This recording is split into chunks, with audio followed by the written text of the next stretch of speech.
بسم الله الرحمن الرحيم. الحمد لله الذي خصنا بتعليم القرآن العظيم، ونصلي ونسلم على من تلقى القرآن من لدن حكيم عليم، وعلى آله وأصحابه المجودين للكتاب المبين والتابعين لهم بإحسان إلى يوم الدين. أما بعد، إخواني، waxaanu ka jawaabi rabaa su-aalo ay nasoo weydiiyeen dhalinyaro ka mid a dhalinyarteena Soomaaliyeed. su-aalahaas oo isla runtii aad ayay muhiim u yihiin. su-aalahaas oo ku saabsanaa kitaabka ilaahay ku tacalluqa. su-aalahaas u dhacayay sida tan: sideen ku noqon karaa qof xifdisan kitaabka ilaahay? sideen ku noqon karaa dad xifdisan kitaabka ilaahay? sidoo kaleeto kitaabka ilaahay ma baran karaa aniga oo tegin dugsi ama madarso iyo malcaamad sida taqaanid ama taxfiid? aniga oo tegin ma baran karaa? sidoo kale kitaabka ilaahay haddaan xifdinayo ma hoos baan kasoo bilaabaa mise kor baan kasoo bilaabaa? kitaabka ilaahay waan weynaaday, kitaabka ilaahay ma baran karaa qof weyn? su-aal dabcan noocyadaas u dhacayay ee guddiga ku tacalluqayay kitaabka ilaahay ayaan leeyahay, bal amaad qaybo ka mid ah ka jawaabtaan iyo kuwo kale kasii badanba. runtii su-aalahaas muhim weeyo, inaad la tashatid dadka oo tirahdid arrintaasaan damacsanahay waa seena. waa arrin runtii maasha allah diinteena ay boorinayso. marka kitaabka ilaahay waa la xifdin karaa. ilaahay wuxuu yidhi walaqad yassarna alqur'aana lidikri fahal min mudakir. kitaabka waa uu sahlan yahay. inuu sahlan yahayna waxaa kugu daliila caruurteena yaryarka ee 2 jirka iyo 3 jirka ayaa xifdisan. waad arkaysa ayagoo qulqulinhayo. cunug yarka ah oo 2 jirka ah ama 3 jirka wax uu xifdiyey, qur-aankii uu xifdiyey, inaad adiga xifdin weydo ama qofka weynaa uu baran waayana waa doqonnimo. ma aha inaad ma baran karaa isdhahdo ood adiga isdisho. hamigaaga inaad kor u qaadid, kitaabka ilaahi waan baran karaa aad dhahdid ayaa lagaa doonayaa. imaam Jawzi ayaa wuxuu dhihi jiray falaa taqnac bimaa duuna nujuumi, yacni xidigaha meel ka sokaysa ha ku qancin, ayuu marin jiray abyaadiisii. marka waad baran kartaa kitaabka ilaahi. runtii kitaabka ilaahi oo la barto way sahlan tahay markaad heshid dhowr qodob markaad la helo kitaabka ilaahi xifdiskiisii waa la heli karaa ayaan isleeyahay.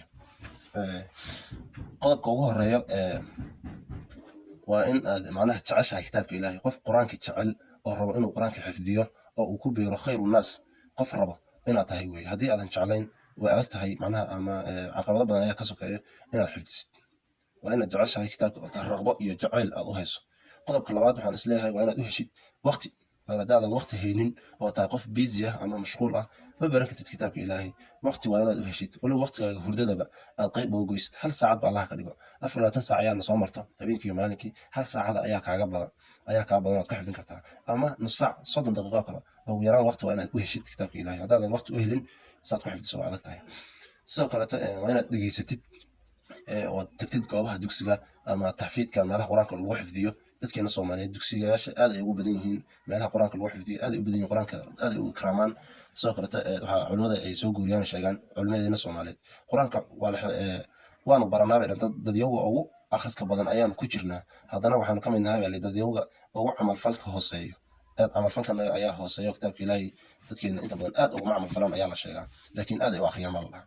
marka meelaha lagu akhriya tag, ama haddii aadan ahayn qof macnaha tegi karo meelahaas, waa wadan horumar, xilli horumar ayaa la joogaayo. taleefankaaga ayaad kasoo dhex baxsan kartaa oo 200 oo qaari ayaad helaysaa, 2,000 oo qaari ayaad helaysaa. qaari aad rabtaadna daaran karaysaa. marka ama dugsi tag ama taleefankaaga ka dhegeyso. waa inaad heshid qof kuu akhriyo, qur-aanka kuu akhriyo ood ka dhegeysato. markaad dhegeysato oo ilaa dhowr jeer dhegeysato ood ayaddii dhegeysi ku xifdisid, dhagahaaga ay xifdiyaan, markaas ka dambe inaad adigu akhrisid ayaa laga rabaa. haddii aadan lagu akhrinin ama aad dhegeysanin, akhrinta aad akhrinaysa waxaa ka horeysa inaad dhegeysato. haddaadan dhegeysanin waa halis, waxaad banaanka laga qaadan kara maaha. waa inaad qof ka baratid, ama qofkaas ha ahaado qof aad hor fadhiisatay ama qof aad taleefankaada ka dhegeysatay ha ahaado. runtii qaariyaal fara badan ayaa akhrisay qur-aankii oo wada duuban oo maasha allah wada cod macaan.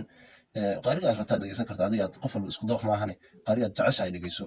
waxaa kugula dardaarmaya alxusari oo kale, maxamuud khaliil alxusari.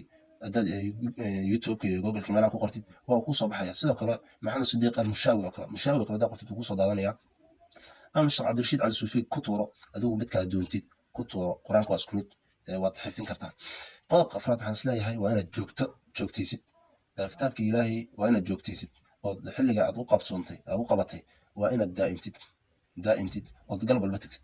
aysan kaa noqonin xiiso 2 maalin markaad xilliga aad qabsatay aad fadhiisatidba maalinka kale aad iska goysid dhowr beer kabacdi haddana aad warwaasheedii baan kasii wadaya. waxaas xifdis maaha. waa inaad joogtaysid ama daa'imtid oo hal waqti ama aad u daa'imtid. qodobka shanaad waxaan isleeyahay waa inaad ku samirtid, waayo caqabado badan ayaad la kulmaysaa. qof samir leh oo qof meel u cadda meel ka madow baa la yidhi rabo inuu ku biiro caalamu ahlulqur'aan inuu ku biiro qof rabo waa inaad tahay. haddaadan samir lahayn wax yar ayaa macnaha kaa sabir raxin kara waqtigaagii iyo jadwalkaagii oo dhan. qodobka lixaad waxaan isleeyahay ducayso oo qof ilaah ku xiran noqo, oo waayo qur-aanka oo la xifdiyaa waa wax weyn. marka waxaas weyn markaad ilaah inaad ka berido, ilaahayow kitaabkaaga ilaahay bar, allahuma ijcalnii min ahli alqur'aani alcadiim, waa inaad ku ducaysatid. ilaahayow iga mid dhig kuwa aad qur-aankaaga ku xifdisay oo laabtooda ku sharaxday, ilaah igu dar, ilaah kitaabkaaga qalbigii geli, ilaahayow ehelkaaga, ilaah ayaa macnaha rasuulkeena wuxuu noo sheegaya dadka ahlu qur-aanka inay yihiin ahlullahi, ilaahu ehelkaaga igu dar inaad dhahdid ayaa muhiim ah. sidoo kale qodobka toddobaad waa inaad ka xifdisid hal musxaf ah, maxaa yeelay masaaxifta qur-aanka kitaabteena qur-aanka way kala duwan yihiin. aayaddii laga yaabo bogan inuu aayad ku dhameeyo, aayadda ayad ahayd baa laga yaabaa inuu boga kale ka bilaabahayo. marka waa inaad hal musxaf ka xifdisid, maxaa yeelay nidaamkooda ayaa kala duwan u qorahayaan kitaabka. sidoo kale waraaqadooda midabkooda, kalarka waraqada ayaa kala duwan. baalcadaha hadaad ka xifdinaysay baalguduudka waad ku wereeri. marka hal kalaraa mid leh oo hal nidaam ah leh inaad ka xifdisid ayaa muhiim haddaad xifdinaysid. qodobka sideedaad waa inaad ka bilowdid hoos. culimmadu waxay dhahaan hoos waa in laga bilaabaa. qur-aanka hoos ayuu ka sahlan yahay, maxaa yeelay berbinaas berbifalaaq way gaagaaban yihiin suuradahaas. markaad suurad bilowdidba suurad kale ku dhammaanayso, durba 3 suurad baan soo dhaafay, 5 baan soo dhaafay, 10 baan soo dhaafay, maasha allah waa maskaxda qaray usii qaasa. laakiin haddaad kor kasoo bilowdid boqoro keligeed baa laga yaaba inaad dhowr bilood ku jirtid oo markaas waxaan maba dhammaanaya muxuu aad ku cajistid. marka dhinacyo fara badan markii laga fiiriyey culimmadu waxay sheegaan dadka hoos ka bilaaba ayaa durba xifdin kara. marka waa inaad hoos ka bilowdid. sidoo kaleeto kitaabka ilahi markaad xifdinaysid hoos markaad ka bilowdid xifdinta aayad ugu horeyso ayaad ku celcelinaysaa 20 jeer. dabcan waxaa la jaan qaadaya dadka hadda xifdinaya kitaabka, dadka hore usoo xifdiyey ama dadku waa dhowr nooc. qofna waa ibtadi oo hoos buu joogaa, qofna waa mutawasit oo qof dhexdhexaad ah weeye oo wax yar ayaa kasii dhiman, qofna waaba xaafid. dadka aan la hadlayo waa dadka ibtadiga ah ee hadda bilaabay. marka hoos ka bilow oo weliba aayadda aad ka bilaabayso, tusaale faatixo kale ka bilaabaysaa سورة الفاتحة أو معناها ذاتك هوس أنت بدك تصب لعبان إنك سورة كوبات هاي هذا فاتحة ومهم هوس عيال تصب لعبان. مركا فاتحة آيات أبوها الرئيسو آيات كل علم نساء 20 جر أظن سورة أبوها الرئيسو آيات تصب لعبان سوات كحين نساء سيدا صدقوا ذيسا تصال آيات أبوها الرئيسو كل علم 20 جر سبح اسم ربك الأعلى سبح اسم ربك الأعلى سبح اسم ربك الأعلى sidaas ayaad ugu celcelinaysaa ilaa 20 jeer. waad ka gudbaysaa aayadda ku xigto labaad ayaad 20 jeer ku celcelinaysaa. tan saddexaad ayaad u gudbaysaa 20 jeer ayaad ku celcelinaysaa. tan afraad ayaad usii gudbaysaa 20 jeer ayaad ku celcelinaysaa. afartaas aayadood markaad mid walba 20 jeer akhrisay ayaad isku soo xiraysaa. marka tii koobaad, tii labaad, tii saddexaad, tii afraad ayaad 20 jeer dul maraysaa. haddana 20 jeer oo macnaha jamc ah oo isku soo wada aruurisay ayaad afartii aayaad maraysaa. bas waad isku dhegeysanaysaa afartii aayadood. طبعا قف يقان ayaad noqonaysaa.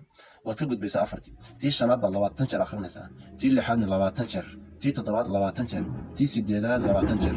markaas ayaad isku soo xiraysaa tii shanaad iyo tii sideedaad ayaad isku soo xiraysaa. yani markaasaad 20 jeer ayaad akhrinaysaa. markaas intaadan u gudbin tii sagaalaad ayaad kow kasoo bilaabaysaa. markaas tii sideedaad iyo tii koobaad inta u dhaxayso ayaad haddana 20 jeer dul maraysaa. dabcan hadda waxaad taqaanaa 8 aayadood maasha allah.